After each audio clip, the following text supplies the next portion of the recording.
Dito po tayo sa La Union today. Pero nandito po ako sa terrace. Mamaya po pupunta ako sa beach.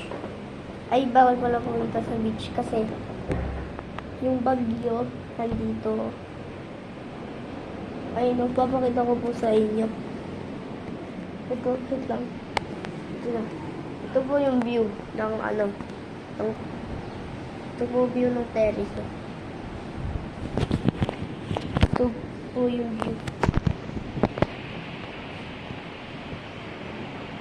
Yan po sa La Union. Nakita nyo na po. So guys, titignan ko po kung mag-vlog ako dun sa swimming pool. So, tomorrow po, birthday ko na. Di ba kasi ngayon, October 24, October 25 na bukas, di pa po.